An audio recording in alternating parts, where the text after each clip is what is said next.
परमहंसों में अग्रगण्य रसिक श्रेष्ठ श्रीपाद रूप गोस्वामी के चरण कमलों का बंधन करते हुए हम काल के भांति आज भी श्री उपदेशामृत ग्रंथ का वर्णन करने जा रहा है। काल हम लोग श्री उपदेशामृत के प्रथम श्लोक का व्याख्यान किया, आलोचना किया, तो आज भी द्वितीय श्लोक का व्याख्यान करेंगे। द्वितीय श्लोक इस प्रकार है, अतहर प्रयश प्रजल्प नियमाग्रह जनसंघर्ष लौलंच शरवीर भक्तिर विनश्यति। अर्थात अत्याहार, अधिक मात्रा में विषय वस्तु को इकट्ठा करना, उसके बाद संचय करके रखना, प्राकृतिक विषय के लिए परिश्रम करना और अजहता अर्थात वृथा बातें करना, नियम के प्रति अत्यधिक आसक्ति और उदासीन रहना, भक्ति विमुख लोगों का संग करना और चित्त की चंचलता अथवा अव्यवस्थित भाव, ये 6 दोष से भक्ति देवी नष्ट हो जाती है, नष्ट भ्रष्ट हो जाती है, अर्थात उनके हृदय से भक्ति देवी पलायन कर जाती है। तो बहुत बड़ा महत्वपूर्ण बात है। हम भजन इसीलिए करते हैं कि भक्ति देवी हमारे हृदय गुफा में आके विराजमान हो जाए, क्योंकि जब भक्ति देवी आएगी तो श्री कृष्ण राधा के सहित अपने गणों का साथ ऑटोमेटिकली अर्थात बहुत जल्दी ही तुरंत आके विराजमान हो जाएगा। जब भक्ति देवी ही नहीं रहेगी तो श्री राधा कृष्ण का तो कोई सवाल ही नहीं है। इसलिए भक्ति हमारे ऊपर नाराज होके, हमारे ऐसा दुष्कर्मों के द्वारा भक्ति नाराज ना हो जाए और हमारे हृदय को त्याग ना कर दे, इसके लिए साधक को हमेशा यत्नशील होना चाहिए। इसके लिए श्री रूप गोस्वामी इस श्लोक का वर्णन करते हैं कि भक्ति को अगर हृदय गुफा में रखना चाहते हो, बना के रखना चाहते हो, तो ये 6 चीज से दूर रहना। क्या? अत्याहार। अत्याहार का मतलब है अधिक मात्रा में खाना। अधिक मात्रा में खाद्य पदार्थ तो खाना ही सिर्फ नहीं समझाएगा यहाँ पे, अपितु अधिक मात्रा में धन संचय करने का वृत्ति के नाम भी अत्याहार। विषय वस्तु का संचय करने के नाम भी अत्याहार है। और दूसरी बात है कि प्रयास, उस विषयों को तरह तरह का प्रयास के द्वारा कैसा प्राप्त किया जाए, बुद्धि लगाना, शक्ति लगाना, लगा करके श्रम डाल के इसको प्राप्त करने का नाम ही प्रयास है। तो अत्याहार प्लस प्रयास, इसके लिए खूब प्रयास करना, विषय वस्तु हमें अधिक से अधिक मिल जाए, कैसा मिल जाए, इसके लिए प्रयास करना। अत्याहार अर्थ अधिक बटोरना और उसको प्राप्ति के लिए अधिक प्रयास करना। प्रजल्प, प्रजल्प का मतलब है कृष्ण कथा के अलावा जो भी कथा, जो भी बात आप करेंगे, ये सब प्रजल्प है, वो कुछ भी हो। प्रजल्प मतलब गॉसिप अर्थात अननेसेसरी टॉकिंग, जो ग्राम्य वार्ता कहते हैं। मतलब गांव में आप देखेंगे टोली के टोली बैठ के एक जगह पे 10-12 लोग और दिन भर रात भर बतियाते रहते, बात किस चीज को लेके हो रहा है कोई पता आता नहीं है, टाइम पास करना बस, इसको बोलते हैं प्रजल्प। नियम आग्रह, कुछ भक्त बहुत सेंटिमेंटल हो जाता है, नियम के प्रति बहुत सेंटिमेंटल, काला चीज धागा चाहिए तो काला धागा चाहिए, ऐसा सेंटिमेंटल नहीं होना चाहिए। खूब नियम पालन करने के लिए, किसी ने छू दिया तो नहा के आओ, किसी ने ये कर दिया तो नहा के आओ, जाओ ये नहीं होगा, ये नहीं चलेगा, इसी वस्तु ही चाहिए। कली काल में भगवान श्री चैतन्य महाप्रभु का अरे कुछ ना मिले हरे कृष्ण महामंत्र करो, कोई ज्यादा नियम के प्रति मत पड़ो। और ऐसा भी सेंटिमेंटल नहीं होना चाहिए कि बिल्कुल नियमों को उत्सर्ग कर दो, तिलांजलि जलांजलि देके उसको जला डालो ना। धरती पे हम लोग चल रहा है, समाज में चल रहा है, कुछ नियम व्यवस्था में ही चल रहा है। अभी हम साधु हो गया, ब्रह्मचर्य हो गया, हमें लंगोटी पहन करके गांव दौरान में घूमेंगे, माताएं हैं, बुजुर्ग है, बाल वृद्ध है, उनके भी नहीं। अगर तुमको लंगोटी पहन के ही रहना तो जाओ जंगल में रहो, जंगल में।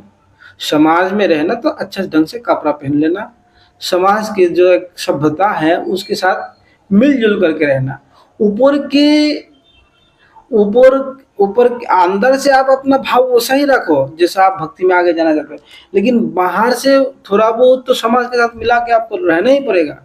इसीलिए अधिक नियम को तिलांजलि देना भी उचित नहीं है, और नियम के प्रति बहुत ज़्यादा आसक्ति होना भी ठीक नहीं है। अर्थात बहुत सहज से सादा ढंग से कुछ नियम पालन हो जा रहा है तो ठीक है, और खूब कठिनाई से पालन भी नहीं हो रहा है ठीक से, वो नहीं करना चाहिए। वो काला धागा चाहिए तो चाहिए, ऐसा सास के वाक्य को नहीं सुनना है। काला धागा नहीं चाहिए तो उसकी जगह पे फूल डाल दो, कुछ और डाल दो, कोई दिक्कत नहीं। ऐसा गुलामी नहीं करना। गुलामी का मतलब है कोई एक चीज में सेंटिमेंटल हो जाए ना, ऐसा ही चाहिए ना, उसको नियमाग्रह बोलते हैं, दूष है। ऐसा दूष नहीं करना चाहिए, इससे भक्ति नष्ट हो जाती है। नियमाग्रह। जन संघर्ष। जन संघ का अर्थ है संसारी विषयी लोगों के संग, उनके साथ उठना बैठना, बात करना, चलना फिरना, घूमना। इससे आपका भक्ति धीरे धीरे धीरे धीरे, आपका भक्ति कितना भी बुलंद में हो, कितना भी हिमालय की चोटी की तरह उच्च हो, लेकिन फिर भी ऐसा व्यक्ति का संगति करते करते करते करते धीरे धीरे धीरे धीरे आपका भक्ति जो है बिल्कुल मिट्टी में मिल जाएगा। इसीलिए वो जन संघर्ष, जन संग नहीं करना चाहिए, अर्थात जो संसारी विषयी व्यक्तियों का संग नहीं करना चाहिए। आप प्रश्न उठाएंगे कि प्रभुपाद जो संग किया था दूसरे अमेरिका में जाके विषयी लोगों का, अरे वो संग नहीं किया, वो संग उनको दिया है, उन्होंने संग लिया नहीं है। आचार्य लोग, वैष्णव लोग, बड़े बड़े महापुरुष संग देने के लिए जाते हैं, लेने के लिए जाते नहीं। उनका ज्ञान उनमें प्रवेश नहीं कर सकते हैं। उन महापुरुष का ज्ञान उनमें प्रवेश करेगा, उन विषयी का ज्ञान महापुरुष में प्रवेश नहीं कर सकते हैं। इसलिए शक्ति संचार होने के बाद ही बृहद प्रचार करने के लिए निकलना चाहिए। और शक्ति कम है तो छोटा छोटा प्रचार करो, गुरु की आज्ञा से भजन करो। आपके पास एक बाल्टी पानी है और आप एक विशाल बड़ा महल सफाई करने के लिए उस पानी से आकर करने चाहेंगे तो पानी तो गंदा हो जाएगा, आपका महल सफाई नहीं होगा। महल को सफाई करने के लिए अधिक जल का प्रयोजन है, स्रोत, जल का स्रोत चाहिए। इसी प्रकार बड़ा बड़ा दुष्टों को ठीक करने के लिए महापुरुष का जैसा शक्ति चाहिए। संसार को ठीक करने के लिए भगवान युग युग में भेजते रहते हैं। आप छोटा भक्त है तो आप छोटा मोटा प्रचार में हेल्प कीजिए, आप ज़्यादा छलांग मारने का प्रयास मत कीजिए। प्रचार में सहयोग कर सकते हैं, मदद कर सकते हैं। जनसंग थोड़ा मोड़ा करना चाहिए प्रचार के लिए, वो भी उनके संग के लिए नहीं जाते हैं प्रचारक, उनको सुधारने के लिए, उनको संग देने के लिए जाते हैं, उनको शिक्षा देने के लिए जाते हैं। लोलंच। लोलंच का मतलब है लोभ, विषयी वस्तुओं का प्रति लोभ जो है ये बहुत खराब चीज है। ये 6 चीज जो है भक्ति को मूल से उठा के फेंक देता है। एक बार स्वर्ग में एक नया इंद्र बन के आया था। पुराना इंद्र का जितना महल था, घर था, मकान था, वो सबको तोड़ फोड़ करके नया इंद्र कह रहे हैं कि हम पुराने इंद्र का कुछ भी यूज नहीं करेंगे, हम बिल्कुल नया कर देंगे। अभी भी आप देख सकते हैं भारत में भी, भारत के बाहर में भी कोई नया चीफ मिनिस्टर या कुछ प्राइम मिनिस्टर बनते तो एकदम से तोड़ फोड़ के नया एकदम बनाना चाहते कि हम पुराने प्राइम मिनिस्टर या चीफ मिनिस्टर कुछ भी यूज नहीं करेंगे। और कुछ चीफ मिनिस्टर ऐसा भी होता है कि चलो भाई पुराने जो है वही यूज करो, भगवान का सेवा में लगाओ, देश का सेवा में लगाओ। तो ऐसा ही एक नया इंद्र बन के आया और पुराना इंद्र का सब कुछ तोड़ने फोड़ने लग दिया। यहाँ तो ठीक है, चलो पुराना तोड़ के नया बना लो, कोई दिक्कत नहीं। लेकिन जैसा ही नया बना के विश्वकर्मा जी तैयार करते हैं और आके देखते हैं अरे ये तो अच्छा नहीं हुआ, उसको तोड़ो दोबारा बनाओ। तो ऐसा करते करते विश्वकर्मा जी जितना भी बना रहा है उसमें कुछ दोष स्थापित कर देते हैं और देखते नहीं ये ठीक नहीं हुआ, इसको तोड़ो, इसको फोड़ो, इसको भांगो। तो ऐसा कर करके जो है वो नया इंद्र विश्वकर्मा जी को तंग कर दिया, परेशानी कर दिया। उन्होंने गया एक ऋषि के पास, वो ऋषि के नाम है लुमहस ऋषि। वो बहुत साधना में लीन रहते हैं। उन्होंने एक चाटाई, मुंडी पे एक चाटाई रख के भजन करते हैं।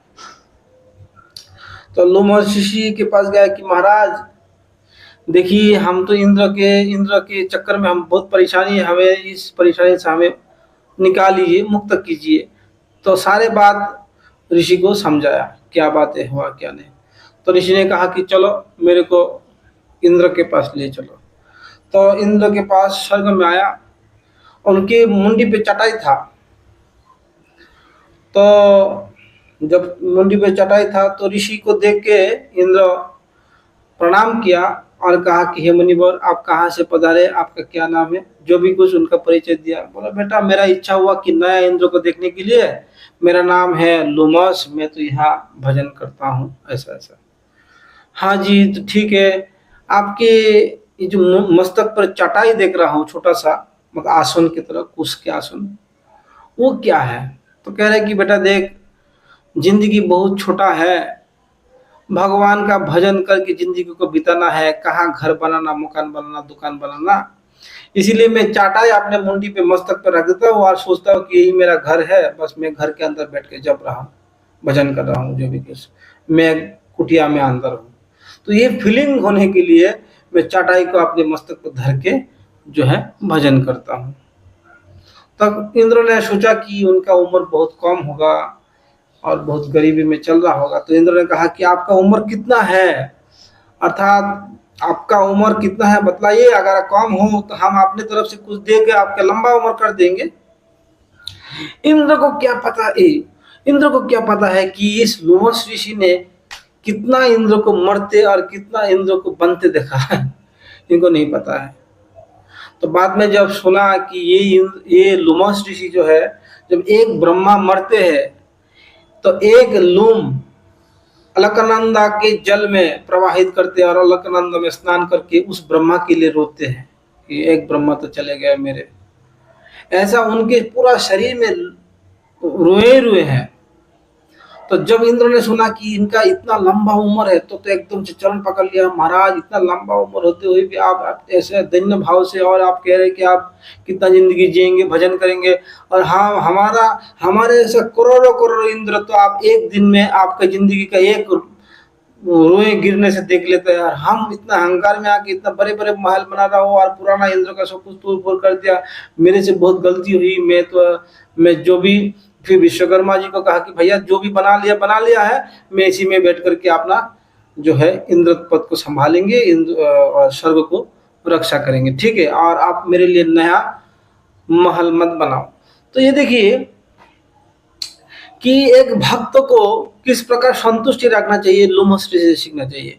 लोमश ऋषि का उम्र इतना लंबा था, फिर भी देखिए वो एक चटाई को मस्तक में धारण करके बोलते बस यही हमारा मकान है, यही हमारा महल है।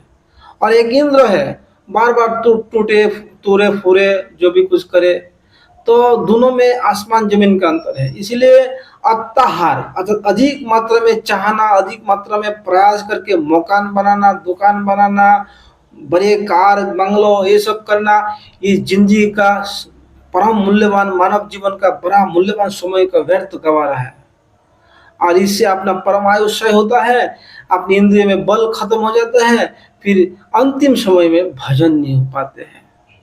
इसीलिए जो भी कुछ आसानी से मिल जाते हैं, जो जहाँ है, आपने पैतृक संपत्ति जो भी कुछ मिले हुए हैं और आपने तरफ से भी बहुत आसानी से जो कमा धमा लिया है, ठीक है, थोड़ा मोड़ा हाथ पैर तो मारना ही पड़ेगा हल्का पल्का, लेकिन अत्यधिक प्रयास नहीं करना चाहिए। आप 100 किलो भजन उठा सकते हैं, अगर आपको कह दे कि आप 200 किलो भजन उठाओ, कैसा भी करके उठाना ही पड़ेगा, तो आपका कुमर लचक जाएगा, आप खत्म हो जाओगे, आप नहीं कर सकते। इसीलिए जितना ये है चादर है इतना ही पैर पसारो, जितना आप कर सकते इतना के लिए प्रयास करो। है, ज्यादा प्रयास अच्छा नहीं है। ज्यादा प्रयास करना तो भक्ति के लिए करो, है, कृष्ण के लिए करो, भजन के लिए करो, वो कितना भी करेंगे कम ही पड़ेगा, ठीक है, क्योंकि हमारे मानव जीवन के एक ही मात्र लक्ष्य है कि हम श्री कृष्ण का भजन करें। अतहार प्रयास ये इसी में करना है, और प्रजल्प जो है प्रजल्प छोड़ देना। इसलिए कृष्ण कथा श्रवण, कृष्ण कथा कीर्तन ये सब करना चाहिए। मेंढक होता है ना, टरट टरट टरट टरट करते हैं बरसात के मौसम में, सांप को पता चलता है, सांप उसको पता चलता है कि अरे यहाँ मेंढक बैठा है, मेरा आहार मिल गया, चलो और जब वो टरक टरक करते रहते हैं बरसात की आवाज, बरसात के कारण, और तो सांप उसको पीछे जा करके काल उसको खा जाता है। इसी प्रकार हम लोग अगर बिना कारण से व्यर्थ बात बात करके हमारा परमायु को क्षय करेंगे तो काल एक दिन हमको खा जाएगा। क्योंकि हम अगर बातें करना तो कृष्ण के बारे में बातें करें। नियमाग्रह के बारे में मैं आपको बता दिया कि नियम के प्रति अधिक बलवान या नहीं होना चाहिए, न्यूट्रल रहना चाहिए। और कलिकाल में भी सबसे बड़ा नियम यही है कि जो भी कुछ आपसे होता है करिए, जो कुछ नहीं होता है छोड़िए।